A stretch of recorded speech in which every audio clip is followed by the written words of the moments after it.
Yo sé que este webinar promete porque se ha quedado todo muy abierto, no se ha concretado la forma en la que hay que hacerlo. Muy bien. Entonces, va a haber dudas, seguro. Bien, pues ya tenemos algunas preguntas en el chat. Recordar a todos los asistentes, a los espectadores, que podéis comentar en el chat o hacer las preguntas. Recordar poner siempre todos los panelistas y participantes para que todas las personas que están en el webinar puedan ver lo que preguntáis, así no se repiten las preguntas. Vamos a hacerlo más fácil a Víctor también y para nosotros para poder pasar esas inquietudes y dudas. Ya tenemos algunas. Yo creo que lo mejor será, Laura, si te parece, dar paso a Víctor y que haga su primera exposición de cómo está la situación actual y luego todas esas preocupaciones también que tienes y lo que salga en el chat se lo vamos compartiendo. ¿Te parece? De acuerdo. Bueno, Víctor, buenos días. ¿Ya tienes preguntas sobre el tema que íbamos a tratar en concreto, que era sí, bueno. alquileres para uso distinto de vivienda? Aunque te van a surgir muchas más preguntas debido al Real Decreto de ayer, que va a salir la desescalada. Pero, en fin, la primera pregunta con el tema del decreto de alquileres, ¿quieres hacer una pequeña exposición? Y sí, quería comentaros alguna cosa que creo que es importante. En primer lugar, otra vez, a los que se han ido incorporando, pues buenos días. Esto es como aquel, yo venía a comprarme una chaqueta y resulta que me están ofreciendo el abrigo, el pantalón, el jersey, de todo, porque cada día hay cosas nuevas. En principio íbamos a hablar sobre el tema de alquileres de local de negocio, bueno, de uso distinto de vivienda y de industria, que era la última novedad que existía importante. Han salido otras. Yo tengo aquí algún esquemita que a lo mejor sí que sirve también un poco para luego alguna pregunta, pues discriminarla, no porque no sea interesante, sino porque ya está dicha. Voy a hablar primero de la novedad de hace 4 minutos, como quien dice. Vamos a ver. Primera cuestión importante. En este momento todavía estamos bajo un estado de alarma y rigen las medidas adoptadas en el estado de alarma. Se dice que va a haber una desescalada. Se le llama así. Vale. Lo que se ha difundido es una especie de borrador, proyecto, cuadrícula, no sé cómo llamarla, en la que se hace o se señala la posibilidad de llevar a cabo determinadas actividades poco a poco. No está aprobado, primero. Segundo, debe ser aprobado por la norma adecuada. Tercero, se habla de actividades que se van a poder abrir de alguna forma a partir del día 4. Cada vez que se nos dice esto, se dice que dependerá de la situación que se dé respecto a la pandemia. La última noticia de hace unos minutos es que hay 300 y pico muertos y 2000 y pico contaminados más. Entonces, lo primero que se está viendo es si efectivamente con las cifras de ayer, de hoy, de mañana, el día 4 se va a llevar a cabo o no ese inicio de desescalada, para empezar. Segundo, las agencias inmobiliarias. Porque claro, está muy bien hablar de si podemos ir al restaurante a comer o comprar una pizza, pero las agencias inmobiliarias. Las agencias inmobiliarias no son citadas expresamente. Yo ya he tenido a lo largo de esta mañana varios WhatsApps, varias comunicaciones. ¿Podremos o no podremos abrir? ¿Podremos o no podremos hacer visitas? Vamos a ver. Abrir sí que está determinado en esa cuadrícula no aprobada de desescalada, porque dice que las empresas, pequeño comercio, los profesionales, podrán abrir al público con determinadas medidas de seguridad. Todas aquellas las que se puedan poner. Paneles, mascarillas, geles, todo. Y así hay que hacerlo. Hay que hacerlo por bien de todos. Y tenemos que mentalizarnos que hay que hacerlo por el bien de todos. Nuestro y de los demás. Y previo horario. Si sale como tiene que salir. Es decir, el establecimiento no estará abierto para que entre cualquiera que se le ocurra entrar porque ha visto en el escaparate un anuncio. Previa acuerdo con el profesional, en este caso con el API, con el mediador inmobiliario. Ese acuerdo se puede llevar a cabo por WhatsApp, con la forma que queráis, pero previo acuerdo. Venga usted dentro de 2 horas, venga usted mañana a las 10. ¿Se podrá llevar a cabo una actividad en ese sentido? Sí, siempre que el establecimiento permita esa actividad. Segunda circunstancia, las visitas. Claro, hay actividades que no están citadas expresamente. Sobre esto hay opiniones para todos los gustos, porque no está citada la posibilidad de que los agentes hagan visitas a los inmuebles. Visitas que son de 2 tipos, visitas de captación y visitas de venta. Mi opinión, que es posible llevar a cabo visita de captación, en el sentido de voy a hacer fotos, por ejemplo,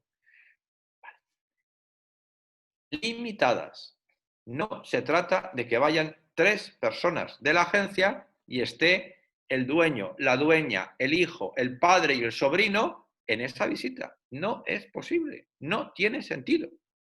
Por lo tanto, se podrá ir, entiendo, pero es una opinión, a hacer la visita de fotografía, etcétera, con mascarilla, con guantes, con geles, con lo que haga falta. ¿Ya estoy en la vivienda? Muy bien. Como no es posible que el dueño se baje a tomar un café todavía, pues se queda usted en la puerta y yo hago la visita de y adiós, muy buenas. No nos damos la mano, nos saludamos con una cabeza. Y me voy a la oficina. Oiga, es que quiero ver tal inmueble que tiene usted en venta. Si tenemos las llaves, podremos ir con una, como máximo, 2 personas. Es que lo quiere ver mi suegra. Bueno, pues que venga a otra visita, usted con su suegra. No va a hacer una visita de 6 personas.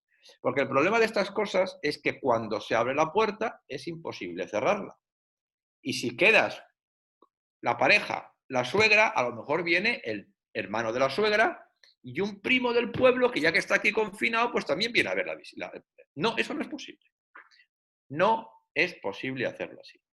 Ahora, advierto, no está expresamente regulado. Y es más, en la fase 0, que también tiene narices que la primera fase se llame fase 0, pues incluso habría que podría opinar lo contrario. Es decir, que se pueden hacer visitas en la oficina, pero no visitas para enseñar el inmueble, que eso quizás sería más lógico, o mejor dicho, habría quien opinaría que por analogía con otras actividades, a lo mejor es posible hacerlo en la fase 1 y no en la fase 0. Es algo inmediato. Opiniones para todos los gustos. Pero lo fundamental, limitar desde el principio con quién y cuánta gente se va a hacer y de qué tipo se va a hacer, porque no olvidéis que también está limitado el desplazamiento. Siguen limitaciones de desplazamiento. Y claro, esas limitaciones de desplazamiento hay que respetarlas igualmente. Señalado esto, arrendamientos, uso distinto de vivienda y en relación además con los APIs. Yo ayer participé, en esta ocasión como oyente, en una webinar del Colegio de Abogados sobre ese tema. Y el ponente dijo que la normativa era un absoluto desastre. Me suscribo a lo que dijo aquel ponente. Todos pensamos lo mismo. Esto no es una normativa, esto es un brindis al sol. Y en algunos casos es como decir, si está usted enamorado, pues declárese y si le dicen que sí, pues enhorabuena y si no, pues se busca otro. Porque la regulación es escasa y va a dar lugar a muchos problemas. Añado, sobre algunos de los aspectos de esta normativa, ilustres juristas opinan una cosa e ilustres juristas opinan otra, gracias a que los ilustres autores de la norma no han hecho nada claro. A partir de ahí voy a intentar ser lo más breve posible y hablar además de lo que afecta a las agencias. Para entender el tema de locales, que además hay que enlazar, lógicamente, con esa supuesta desescalada que se va a tener que llevar a cabo o que dicen que se va a llevar a cabo, hay que tener en cuenta esencialmente el preámbulo. En el preámbulo lo que dice es lo siguiente. Hasta ahora se pensaba, existía la idea de que quizá en locales, llamemos locales de negocio, uso distinto a vivienda, y locales de industria, ojo, no es lo mismo el local de negocio que el arrendamiento de industria. Lo sabéis, el arrendamiento de industria se arrienda el local con todo aquel equipamiento. Por lo tanto, una cafetería que se arrienda como arrendamiento de industria no es el arrendamiento de un local de negocio, expresamente. Hay que tener en cuenta eso porque es importante. Pues bien, lo que se decía es, apliquemos por analogía algunos artículos de arrendos urbanos, fuerza mayor, cláusulas rebus sic stantibus que yo cité y que se hablaba. Vale, lo que dice el preámbulo de esta norma, que tiene muchos padres y ninguno reconocido, es que ni esa analogía parece adecuada, ni la fuerza mayor parece adecuada porque podría estar pensando exclusivamente en la resolución de los contratos, y que la cláusula rebus sic stantibus, que podría moderar las prestaciones ante la situación de una cuestión absolutamente imprevista e inevitable, no está regulada. Es cierto, no hay ninguna norma, es una cláusula puramente de desarrollo jurisprudencial. Hay normas en Europa que sí que la regulan, en España no. Pues lo que dice son dos cosas esenciales. Y es que es necesario una distribución del riesgo. Oiga, aquí hay dos afectados, propietario y arrendatario, hay que distribuir el riesgo. Y acto seguido dice algo para mí importante, y es que para esa distribución de riesgo, en lugar de decir cómo tiene que ser el pago, no se pagará, se pagará menos, etc., lo que establece la norma es un procedimiento. Y eso es fundamental. No dice cómo hay que distribuir el riesgo en casi ninguna de las posibilidades que señala, simplemente habla de un procedimiento para que eso se pueda llevar a cabo. Y claro, eso es importante porque además no señala ninguna modificación de la ley. Eso hay que tenerlo en cuenta. A partir de ahí, voy a seguir un esquema breve, pero distinto a la situación de orden que señala la norma correspondiente. Porque lo primero que hay que tener en cuenta es a quién le afecta esta norma como arrendatario, porque claro, si no le afecta como arrendatario, ¿para qué estamos estudiando? Y como arrendatario afecta a todos aquellos que no están inclusos en el artículo 257.1 de la Ley de Sociedades de Capital, es decir, aquellos que tienen o muchos trabajadores o 4 millones creo que es de activo, o 8 millones de ficha de negocio, hablo de memoria, pero creo que así. Es decir, aquellos grandes arrendatarios no les afecta. No les afecta y por lo tanto la pregunta es, ¿a estos grandes arrendatarios, no porque el negocio en sí sea importante, sino porque a lo mejor el negocio suyo está en 50 locales a lo largo de España, esa norma que no les afecta, podrían aplicar o intentar aplicar la norma rebus sic stantibus? Pues Pepe dice sí y Juan dice no. Mi opinión es que sí, porque si no se ven afectos a esta norma, pueden acudir a cualquier norma regulada o a cualquier instrumento jurisprudencial que así lo señale. Pero es que además señala que además de no verse afectados estos grandes, digamos así, arrendatarios, o que decía un negocio importante, afecta a todos aquellos cuya actividad ha sido suspendida por el estado de alarma. Evidentemente hay cientos de miles de pequeñas locales o de grandes locales que han visto suspendida su actividad. A todos ellos les afectará, siempre que no estén, como hemos dicho, en el 257 de la Ley de Sociedades de Capital. Y además, aquellos que aún no viéndose afectados directamente por el cierre, porque te han suspendido, hosteles, zapaterías, pequeño comercio que no puede abrir, todos ellos les afecta. Aquellos que pudiendo ejercer su actividad, dicha actividad ha disminuido. su facturación, igual que Machado dice que todo necio confunde valor y precio, pues parece que alguien confunde facturación con ingreso. Porque claro, uno puede haber facturado, pero no haber ingresado. Pues bien, facturación que haya disminuido de la siguiente forma. Que el mes anterior en el que se pida la actuación concreta, ya ahora veremos si es gran tenedor o no, el que se pida algo por el arrendatario, el mes anterior su facturación haya descendido un 75% respecto al mes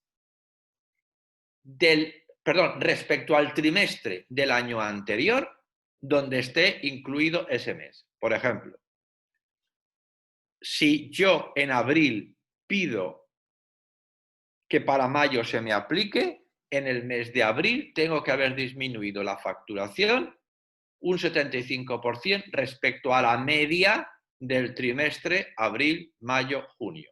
Si lo pido para abril, será respecto a trimestre enero, febrero, marzo del año anterior.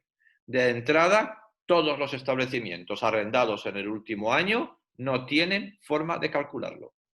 Entre otras cosas, porque como hablan del trimestre del año anterior, los que están menos de un año, no hay forma de calcular este 75%, salvo que alguien me diga cómo. Vale. Esos son todos los que se pueden acoger a esta norma. Y distingue o señala dos grandes cuestiones. Propietarios que son grandes tenedores. El concepto es el mismo que en vivienda. 1.500 metros construidos o 10 inmuebles. Sean cual sean los inmuebles, incluido el apartamento en la playa del dueño, la casa del dueño, todo. Sea cual sea el inmueble, el que tenga 10 inmuebles ya es gran tenedor. O el que tenga 1.500 metros cuadrados construidos como titularidad. Por lo tanto, les afecta la norma. Y en esos casos, lo que dice el Real Decreto es que el arrendatario tiene un mes desde la entrada en vigor, es decir, un mes desde el 22 de abril, el 23 de abril, para solicitar una suspensión del pago de la renta, que computará. Y sobre esto hay también opiniones distintas, aunque yo he visto que la mayoría entiende que tiene cierto carácter retroactivo y por lo tanto puede entenderse que desde que se decretó el estado de alarma. Pues bien, claro, lo que ocurre es que marzo se ha podido pagar y abril también. No tendría sentido decir, dejo de pagar abril que ya lo he pagado. Pero en todo caso, pedir la devolución del mes de abril sería discutible, hay quien entiende que sí, pero en todo caso sería la de mayo. Y desde luego, si abril no se ha pagado, no habría que pagarlo. Cuando tiene un mes para pedirlo, una suspensión del pago de la renta. Suspensión del pago de la renta de un máximo de 4 meses. Si nos olvidamos de marzo, abril, mayo, junio y julio. Porque esos 4 meses abarcan todos los que dure el estado de alarma, más aquellos en los que se dé el supuesto de afección. Es decir, si el establecimiento está cerrado o disminuyen los ingresos. Y el autor de esta norma entiende que el estado de alarma va a desaparecer antes de los 4 meses, pero que en todo caso puede prorrogarse la afección, se entiende que económica, hasta 4 meses. Si ustedes piensan que un restaurante se va a recuperar desde el 15 de marzo a 4 meses, pues me lo dicen y compartimos esa idea. Es imposible. Pero en definitiva, lo máximo que se suspende, el pago de renta, son 4 meses. Vamos a poner abril, mayo, junio y julio, aunque hay quien opina que incluso sería retroactivo, por lo tanto estaríamos al 15 de marzo. Pero bueno, el mes es redondo. Esos 4 meses que no se pagan, se pagarán a lo largo de los 2 años siguientes. A partir de los 4 meses. Es decir, a partir de abril, mayo, junio, julio no se paga, por ejemplo, pues a partir del mes de agosto. Prorrateado. siempre y cuando el contrato subsista en esos 2 meses. Si el contrato no subsiste en esos 2 meses, habrá que pagarlo cuando el contrato deje de existir. Eso es el gran tenedor. El que no es gran tenedor es una carta de amor. El arrendatario tiene un mes para decirle al propietario, oiga, que yo no puedo pagar, a ver cómo lo hacemos. Y el propietario tiene un plazo, 7 días, para contestar y decir, pues vamos a solucionarlo de esta forma.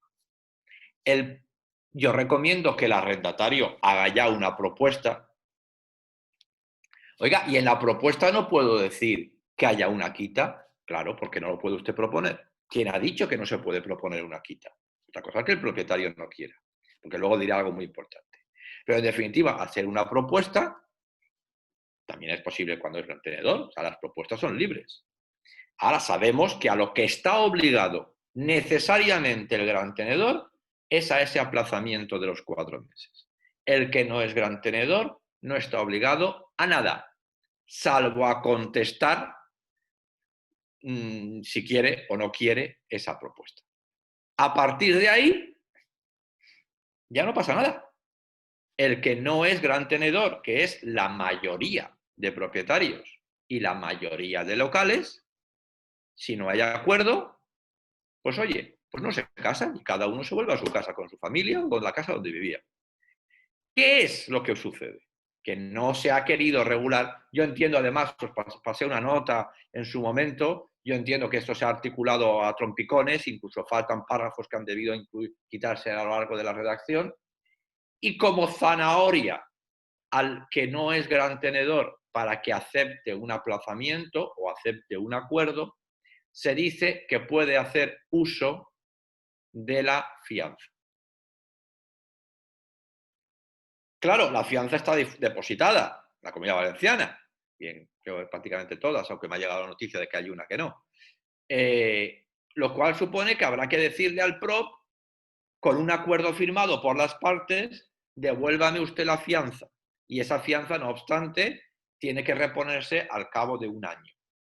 Desde que no lo dice la norma claramente, se entiende que al cabo de 1 año desde que cesa la situación de no pago. No tendría sentido reponer la fianza mientras yo no estoy pagando la renta cuando se ha utilizado la fianza para suplir esa parte de no pago de la renta. Yo entiendo que es el año, hay que contarlo, pues si yo he suspendido la renta 4 meses, pues a partir del 5.º mes habrá que contar el año.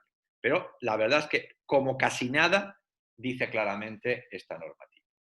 Resumen, negociar. Esta normativa induce a la negociación.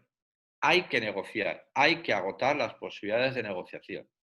Y esas negociaciones tienen que reflejarse por escrito, en un documento anexo, con firma de las partes, y los acuerdos que se lleguen hay que dejar claramente que esos acuerdos suponen que luego las partes no se van a poder reclamar nada. Porque claro, si se llega a un acuerdo de tú en el mes de mayo, junio me pagarás solamente el 50%, habrá que decir en el acuerdo que el resto ya no se va a cobrar en el futuro. Los escritos para todos aquellos que puedan entenderlos, incluso de la forma más elemental posible. Con perdón de la expresión, los escritos para tontos. Oiga, para el que haga la pregunta más tonta. Bueno, pues si no lo entiende hay que ponerlo claro para él. A partir de ahí, la negociación es fundamental. Si no hay negociación, ¿qué va a ocurrir? Pues va a ocurrir que los grandes tenedores no tendrán más remedio que al menos aplazar esos 4 meses y cobrarlos 2 años después o hasta el final del contrato. Y los que no son grandes tenedores, pues el arrendatario se verá abocado o a pagar o a no pagar y esperar que le llegue una demanda. Si es que quiere demandar.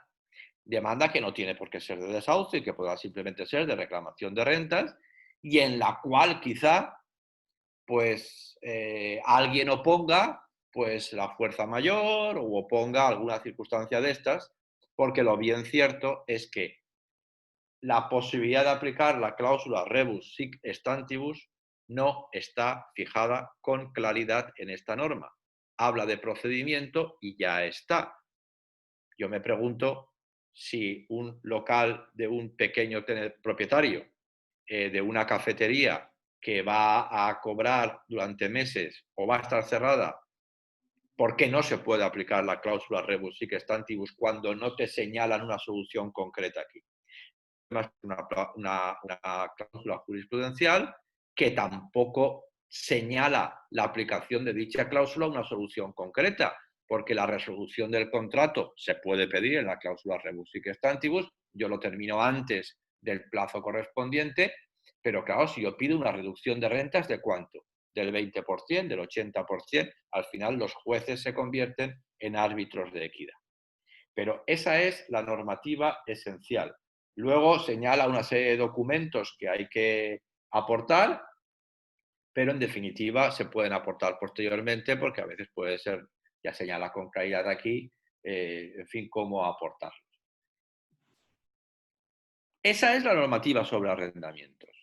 Es una normativa que no da soluciones, que veis que hay muchos supuestos donde no están regulados y donde tenemos que enlazarla ahora con esta novedad de cuadrícula que tenemos de desescalada que llama. Primero, a lo importante, agencias inmobiliarias. ¿Cómo puedo aplicar yo, agencia inmobiliaria, esta normativa o puedo aplicar de cara al propietario? Pues hombre, la agencia inmobiliaria no es una actividad suspendida. Se ha podido llevar a cabo la actividad en la agencia, telemáticamente, telefónicamente, de varias formas. No está suspendida como una zapatería o como un restaurante, por lo cual tendríamos que acudir al descenso de facturación. Tendríamos que acudir a ese descenso de facturación y decirle al propietario que en el mes, si lo pedimos para mayo o en abril, pero claro, si estamos en abril y lo pedimos para abril, el mes anterior de abril es marzo, con lo cual tendríamos que demostrar que en el mes de marzo hemos facturado el 75%, perdón, menos del 75%, o sea, hemos disminuido el 75% de facturación respecto a enero, febrero, marzo del año 2019. Hombre, puede darse, pero claro, en la actividad de marzo, pues si ha sido más o menos normal, es difícil que la facturación haya disminuido tanto respecto al primer trimestre del año pasado. Es posible que eso ocurra en abril. Oiga, yo en abril no he facturado nada o he facturado simplemente unas pequeñas cantidades, en cuyo caso tendré que comparar el mes de abril respecto a la media de abril, mayo, junio del 19. ¿Pero qué puede ocurrir? Pues que el propietario no se lo crea. Puede ocurrir, primero, el propietario no está obligado a aceptar, para empezar. Digo, el que no es gran tenedor. Segundo, puede que incluso queriendo no se... Y diga, hombre, claro, usted lo que ha hecho es no emitir facturas, pero usted lo que ha hecho en abril lo va a facturar dentro de dos meses, por ejemplo. No me lo creo. Es verdad que ante esas circunstancias, pues las agencias lo tenemos difícil. Negociar, negociar, negociar. Y negociar de la mejor forma posible. En cuanto a desescalada, esto hay que enlazarlo. Oiga, bien, entonces, claro, es que mi actividad ha disminuido, yo prácticamente he cerrado, pero a lo mejor el propietario llega y dice, ya, pero es que usted nunca ha tenido por qué cerrar, pero usted resulta que sí, que además puede llevar a cabo una actividad de operaciones mayor porque ya empieza la desescalada. Por lo tanto, hay una cuestión además que es muy importante porque tampoco está explicada, como casi nada, pero dice que en aquellos casos en los que lo que se alegue es una disminución, la prórroga de la posibilidad de no pagar renta se pedirá mes a mes. Eso es importante porque las agencias o cualquier otra actividad no pueden decir, oiga, yo quiero ahora no pagar ya abril, mayo, junio, julio. Dice que se pedirá mes a mes. ¿Se debe entender esto que yo tengo que justificar mes a mes mi situación de minoración de ingresos? Si no, ¿para qué se mide de mes a mes? Claro. Pero la pérdida, la prórroga se realiza mes a mes. No es un plazo de 4 meses directo. Por lo tanto, dificulta mucho más la posibilidad de pedir por disminución de ingresos la revisión de la renta o la prórroga del plazo de la vida. A partir de ahí, yo creo que vendrán multitud de preguntas. Yo sí que he de deciros que yo he visto por ahí algunos comentarios que, como os han podido llegar, digo que no es la línea mayoritaria, no digo que son desacertados, pero no es la línea mayoritaria. Por algún sitio he visto que la petición de fianza para compensar la no percepción de renta afecta también a locales de negocio, no. Perdón, afecta a grandes tenedores, perdón, ha sido un lapsus lingue. Es decir, como hemos dicho antes, el pequeño tenedor puede compensar la falta de ingresos recogiendo la fianza, pero solo el pequeño tenedor, no el gran tenedor. Y desde luego no las entidades públicas, tenedoras o propietarias de viviendas, etc. Solo el pequeño tenedor. Y también he visto por ahí que el plazo máximo es el que dure el estado de alarma más 4 meses. La línea mayoritaria es que son en total 4 meses, como he dicho antes. Y también por ahí he leído cosas sobre la aplicación de la cláusula rebus sic stantibus hasta el 22 de abril y a partir del 22 de abril. Complicaciones. Tener en cuenta, y esto es así, que también hoy mismo se ha publicado un Real Decreto sobre medidas de justicia y se señala que tendrán, digamos así, una tramitación privilegiada diversos procedimientos. Entre ellos, los procedimientos que tendrán tramitación privilegiada son aquellos que versen sobre las controversias sobre la aplicación del decreto sobre pago o aplazamiento de pago en materia de alquileres de local de negocio e industria. Por lo tanto, estos procedimientos, cuando haya una discusión sobre si se minora o no la renta, etcétera, tendrán una tramitación privilegiada. Vale, pero bueno, lo que eso puede suponer con el colapso de la justicia también es complicado. A lo mejor el privilegio es que son 5 meses y no 1 año y medio, pero esa es la posibilidad. Yo creo que esta es porque ha habido muchas preguntas, yo sé que tenéis muchas preguntas de muchos temas y creo que a lo mejor es momento de empezar a contestarlas y además de eso, pues al hilo de las contestaciones, pues señalar alguna cosa más si llega el caso. Así es, muchísimas gracias, Víctor, por la exposición y el análisis que nos ha resuelto, pues yo creo que muchas dudas de las que teníamos, pero tengo aquí a Julia y a Laura que están intentando coordinar todas las dudas y vamos a empezar, si te parece. Julia, le haces una pregunta a Víctor de las que tenemos por parte de los asistentes y luego Laura, vais haciendo de forma consecutiva y así, Víctor, también podemos ser un poco concretos porque nos quedan 20 minutos, ¿de acuerdo? Entonces, vamos allá. Julia, adelante con la primera. Vale, pues a ver, Víctor, hay tanto preguntas de la actividad, de la documentación que deberíamos llevar. Por ejemplo, ¿qué documentación, si en el caso de poder hacer las visitas, puede llevar el agente inmobiliario para protegerse y tiene que llevar nuestro cliente en caso de que se pudiera hacer una visita? En el caso que entendamos que se pueda hacer una visita a un local, el menor número de gente posible, una persona de la agencia solo, si hace falta dos, entiendo yo. Pero esto es mi elucubración, que quede claro. Yo distingo lo que dice la ley de lo que tal, pero vamos, se desprende. Y luego una persona propietaria, no toda la familia, como he dicho antes. Documentación. Vamos a ver, pues una cámara si queréis hacer fotos o el teléfono Porque lo ideal es que toda la documentación se firme en la agencia, porque es donde habrá medios suficientes. Quiero decir, vamos a ver, las notarías no están cediendo los bolígrafos. Yo estoy seguro que si yo dentro de unos días voy a un juzgado, porque no tengo más remedio que ir, y pido un bolígrafo, me van a mirar fatal. Bueno, las mismas medidas de seguridad que se llevan, mascarillas, en fin, todo lo que haga de falta. Quiero decir, es que, vamos a ver, el problema de la seguridad física es la contaminación. Es decir, yo no quiero contaminar, ni quiero que me contaminen. Entonces, ¿por qué tengo que tener unas medidas en la oficina y en la vivienda no? Es que no lo entiendo. Entonces, medidas todas ellas. Documentación material, la menor posible, y que vaya a la oficina previa determinación de hora a firmar los documentos correspondientes.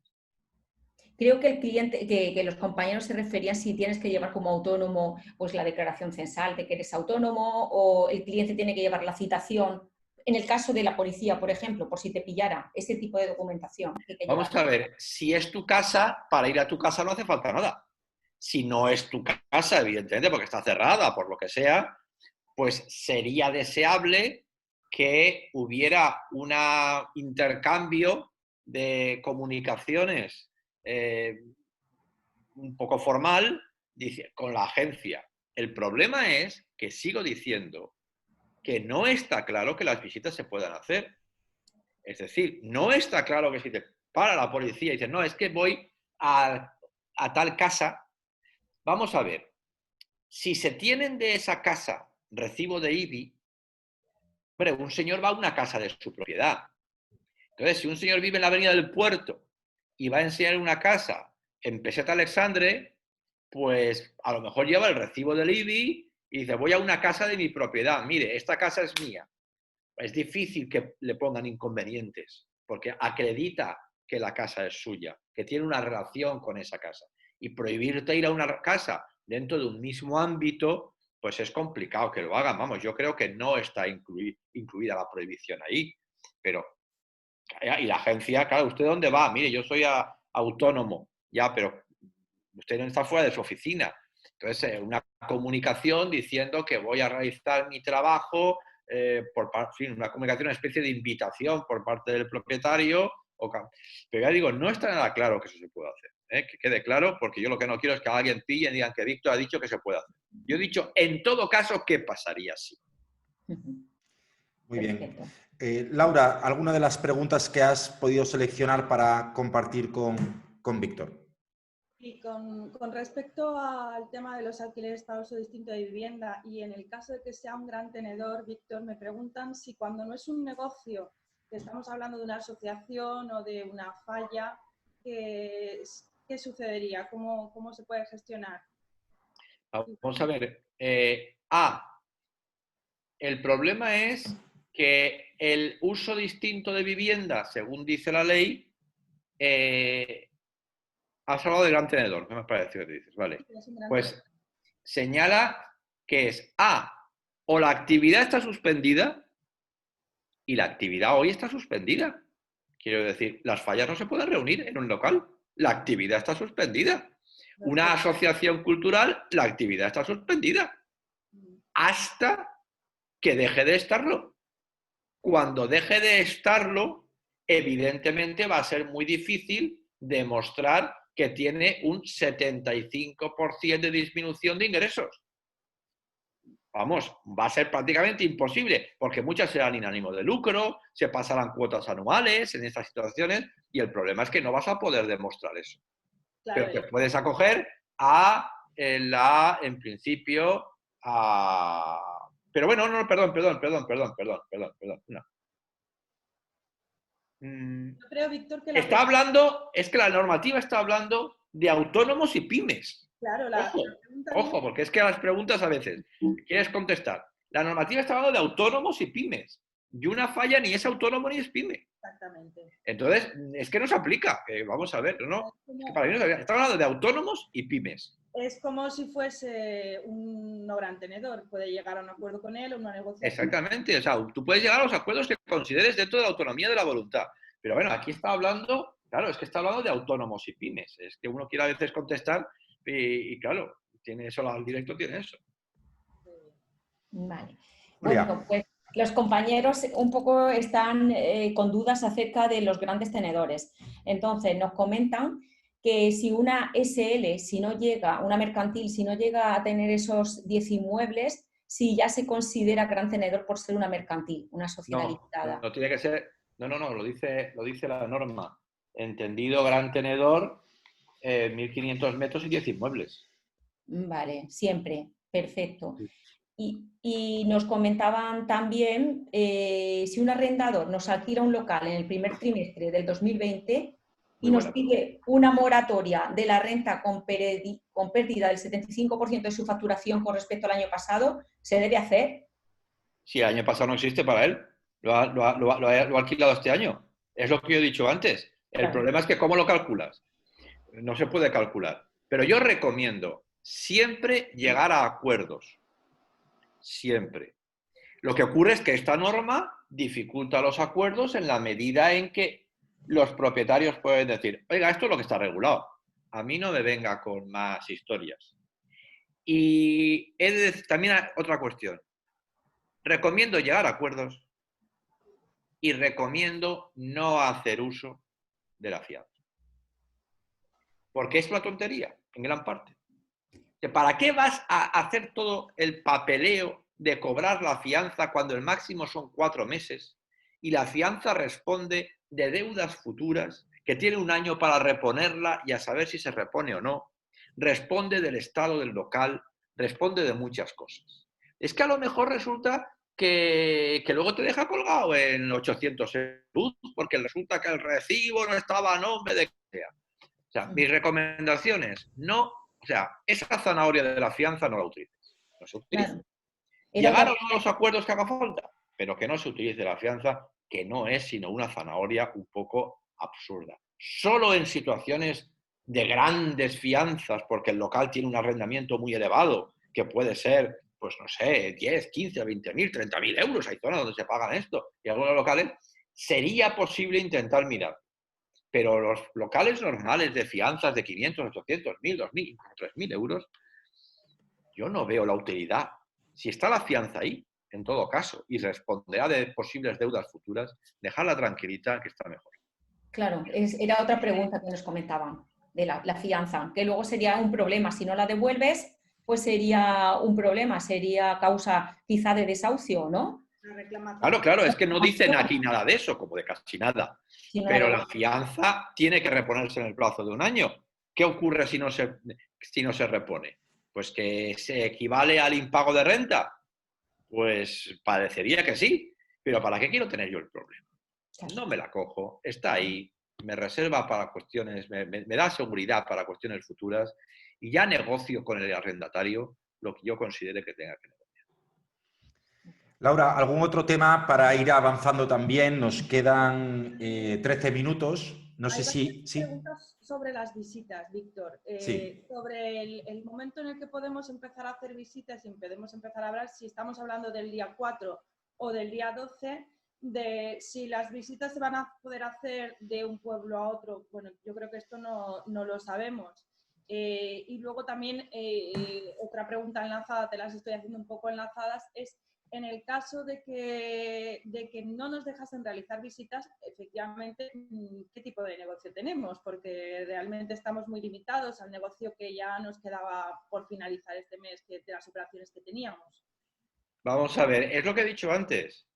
Es decir, no está regulada esta situación de forma específica en ese cuadro que, como todas las normas que están saliendo, se anuncia y luego se saca algo. Entonces, hay un cuadro que se nos está diciendo que va a salir de determinadas actividades, pero lo bien cierto es que las agencias no están como tal puestas.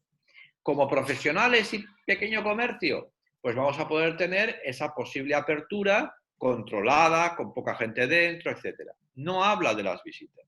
Oye, es que si no visito me da igual. Ya, pero es que no habla de eso.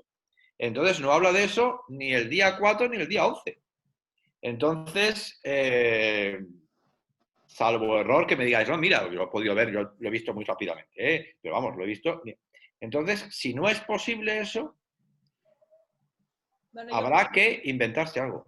el día 4 decían con cita concertada, ¿no? Pero... No, el día 4 lo estoy concertada en la oficina. Voy a ver si soy capaz de sacar el cuadro que dicen que existe, porque en el pequeño comercio, comercio minorista y actividades de prestación de servicios, que seríamos nosotros. Ese cuadro que se aventura dice: apertura de locales y establecimientos con cita previa para la atención individual de los clientes. Individual es individual, ¿eh? Vale.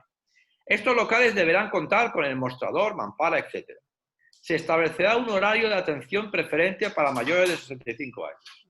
Cuando el servicio profesional requiera tener contacto con el cliente, será obligatorio el uso de medidas de protección como mascarilla y guantes.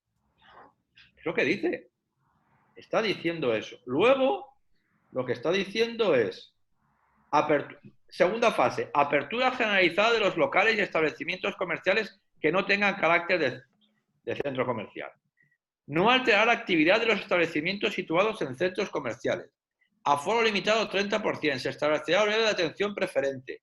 Cuando así lo proponga el ayuntamiento correspondiente, también podrán reiniciar su actividad los mercados al aire libre. Limitación.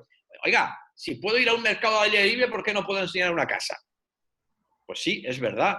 Por analogía, parece más lógico la fase 1 que la fase 0.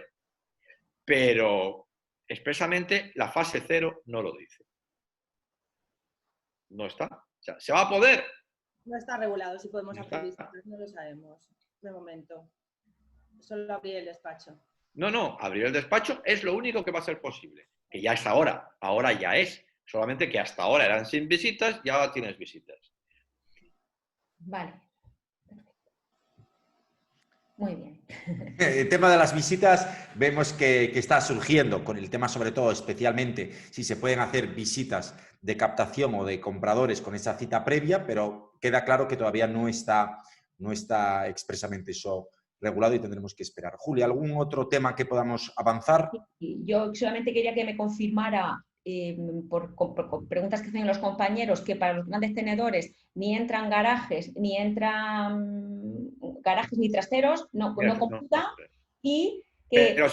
Pero sí entra vivienda habitual, apartamento en la playa y la casa ruinosa heredada del tío Macario en calles o en el pueblo que sea. 10 inmuebles, sean los que sean, y estén, salvo garajes y trasteros. Con lo cual, una... Perdón, Julia, que te he interrumpido. ¿Y las naves? Sí, claro. Pero ojo, pueden no ser 10 inmuebles, pueden ser 2 o 1, porque es alternativo. O 10 inmuebles o 1.500 metros construidos. Claro. Vale, perfecto. Bueno, vamos a cambiar un poco de tercio. Los ERTES, la gente que hemos hecho ERTES y ahora volvemos al trabajo, ¿cómo debemos actuar con los equipos? ¿Los podemos llamar progresivamente? ¿Crees que podemos hacer medias jornadas conforme vayamos llamándoles? ¿Cómo tenemos que actuar con estos equipos, Víctor? El problema de los ERTES, el problema de los ERTES es que los que han hecho un ERTE, el ERTE puede ser de muchas formas. El ERTE puede ser simplemente no ir al trabajo, usted no venga, o puede ser una disminución del tiempo de trabajo. O puede ser mixto. X trabajadores no vienen, X trabajadores vienen menos tiempo. El ERTE, hay quien lo ha puesto a una fecha concreta y ha dicho 30 días. Hay quien ha dicho hasta que termine el estado de alarma. A fecha concreta, habrá que ver la fecha que se puso. Hasta que termine el estado de alarma continúa. Si alguien lo que quiere es ya dejar sin efecto la medida de un ERTE, pues tendrá que comunicarlo como tal, claro, y decir, yo ya no necesito el ERTE. Mi opinión. Esperaos al lunes. Esperaos al lunes. Es mucho mejor. No sabemos qué va a pasar el día 4. Y depende de lo que diga el día 4, pues si se entiende que ya existe una posibilidad de que los trabajadores estén más tiempo o más trabajadores, si ha habido un ERTE en el que no se ha ido a trabajar, pues entonces se deja sin efecto el ERTE. Muy bien, fantástico. Laura, ¿tienes alguna pregunta más antes de hacer el resumen final por parte de Víctor y vuestras apreciaciones? Yo sí que quería decir una cuestión, si me permitís, Sí, porque adelante. sé que ha habido estos días algunas cosas. Vuelvo a insistir. Los contratos no están suspendidos, ningún tipo de contrato. Y me están llegando muchas preguntas sobre opciones de compra, sobre arrendamiento con opción de compra, etc. Los plazos que se han fijado en los arrendamientos con opción de compra, en las opciones de compra, deben cumplirse, no están prorrogados. Otra cosa es que haya acuerdos para que eso se prorrogue. O una cuestión distinta es que haya determinadas dificultades en el orden logístico para llevar a cabo la escrituración, etc. Entonces habrá que comunicar eso y fijar fecha cuando sea posible en la notaría. Pero los contratos están absolutamente vigentes. No se resuelven por el estado de alarma ni por nada distinto. Y habrá que especificarlos. Igual que los contratos de arras. No están por sí mismos prorrogados en ningún caso. Y si alguien quiere dejar un contrato, oiga, mire, es que yo ahora ya no puedo cumplir, pues tendrá que justificar el por qué no puede cumplir. No basta decir una situación en la que se ha producido sin más, tendrá usted que justificar. Y sí decir a vuestros clientes, pues que algunos tenéis respecto a viviendas, que sí que me parece interesante. En el tema de viviendas, recordar la normativa que hay prórrogas o posibles prórrogas de arrendamiento de vivienda y hay suspensión de desahucios. Pero en ambos casos, en lo del desahucio, si es que alguno ha tenido alguna ocasión que tiene por ahí, solo en aquellos casos en donde el COVID ha perjudicado la situación que tenía previamente el arrendatario. Es decir, un arrendatario que lleva un año sin pagar y que llega el COVID, lo que no puede decir ahora es, oiga, ahora yo me sujeto a que no me desahucien porque ha llegado el COVID. No, el problema será si hay desahucios o no vía judicial, si están o no suspendidos en la práctica, pero no acogerse situaciones anteriores a estas. Porque también me han preguntado y quería contestar eso.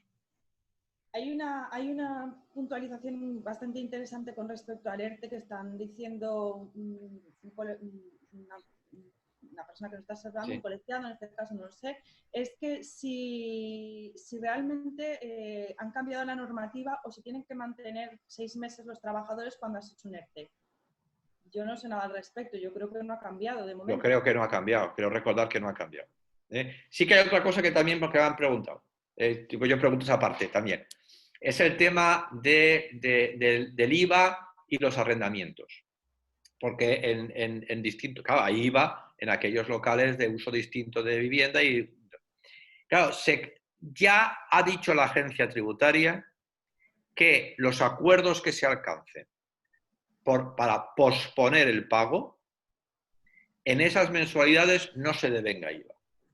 Eso era un problema que existía porque se decía, claro, bien, yo llego a un acuerdo para que me paguen dentro de X tiempo, pero claro, es que al devengarse el arrendamiento, que no es lo mismo que eliminar el arrendamiento, si el acuerdo era no pago, no se devengaba IVA, si el acuerdo era aplazar el pago, sí que se devengaba IVA, porque era un aplazamiento y el criterio. Bueno, pues parece que no. Ya que ha salido esta normativa, la agencia tributaria dice, si ustedes llegan a un acuerdo de aplazamiento, el propietario no tendrá que pagar el IVA y por lo tanto, pues claro, también se incentiva de alguna forma los aplazamientos por esa situación. Te hago una última pregunta que aparece por aquí, Víctor, y comentan, ¿el colegio hará alguna intervención con la Generalitat para pedir la facilitación de visitas a las inmobiliarias? El problema es que la Generalitat no pinta nada aquí. Quiero decir, es que esto es una normativa estatal. Vamos a ver, esta normativa está dictada por quien es sujeto de dictar, que puede dictar, que es el gobierno. En el estado de alarma es el gobierno quien tiene que que llevar a cabo esta normativa. Tengamos en cuenta que el estado de alarma o de cuasi excepción, pero bueno, de alarma, legalmente, lo que se limitan son determinadas libertades que existen.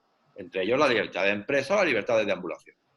Y el único que puede limitarlas y fijar esos límites es el gobierno, refrendado luego por las Cortes. La Generalitat no pinta nada. Será una interpretación que se realice o no por parte del órgano gubernamental correspondiente. Y me temo que la interpretación se realizará además en descenso en la fuerza pública correspondiente que te pare. Y a lo mejor no es lo mismo que te pare la Guardia Civil que te pare el policía local de turno, honradísimo, pero que a lo mejor no ha recibido instrucciones sobre esto. Muy bien, pues ha sido de muchísima utilidad. Estamos teniendo comentarios por parte de las personas que han asistido al webinar, que están encantadas, como siempre, Víctor, por aclarar muchas dudas. Muchas quedan en el aire debido a las circunstancias. También estaba leyendo varios mensajes del presidente Alfredo Cano, también, que le ha gustado mucho, que le ha parecido muy interesante y que nos da pues, un saludo muy, muy grande a todos. Y que creo que parece que el gobierno sabía que íbamos a tener este webinar, Víctor, sabía que tú lo estabas preparando bien con las medidas que se tomaron ayer, pero que lo has hecho fantástico. Para despedirse de todos, para despedirnos de todos, Julia, Laura. Pues nada, muchísimas gracias a todos los compañeros, colegios y asociados que han estado esta mañana conectados. Le damos mucho las gracias y que hayan participado y que hasta la próxima. Gracias a Víctor también, gracias también por toda la ayuda que siempre nos presta. Que habrá próxima, que la próxima semana tenemos otro y estamos preparando también un tema muy, muy interesante que va también pues con la vuelta a la normalidad, esta entre comillas que nos estamos preparando, porque sabéis que estos webinars que la Junta y todo el equipo del COAPI los hace siempre pensando en ayudar, que sea práctico en ese sentido. Así que gracias también, Julia. Laura, para despedirnos de los asistentes. Pues mira, muchísimas gracias a todos los que habéis asistido y gracias a ti, Víctor. Yo creo que vas a tener que volver en breve porque van a haber novedades, así que nos vamos a ver muy pronto para volver a preguntarte porque nos dejan siempre en la duda. Yo la próxima vez me pondré delante de la pantalla una cerveza fría. Por lo menos para brindar con ella con vosotros. Muy bien, Víctor. Muchísimas gracias a todos. Nos vemos en el próximo webinar de la próxima semana, que en breve tendréis noticias y novedades de la temática y contamos veros para que sigamos adelante, porque ahora más que nunca tenemos que estar preparados para lo que viene. Muchísimas gracias. Gracias a todos. Chao.